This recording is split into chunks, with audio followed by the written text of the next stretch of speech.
کسانی که غیبت مونه مابین چک احساس حقارت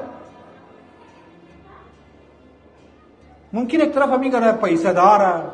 دولت داره علم داره منی معاشره که احترام داره این احترام نمونه کس یک احساس حقارت عالم خیه و نفری که از طریق ازو که احساس حقارت ما بینشی پیدا شده شخصیت ازو رو ترور کنه شخصیت ازو رو خراب کنه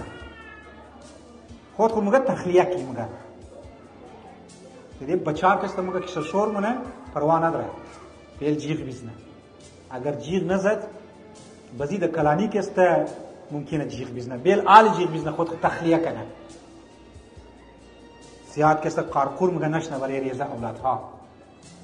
جیغ کسته بیل بیزنه اینا خوب جیغ بیزنه که کلار که شد آیسته آیسته 12-11 سال شد خودش نرم موشه البته نه که البای سوار اینجا کشتی بگیره WWF رو بس بگین آجاقا گفت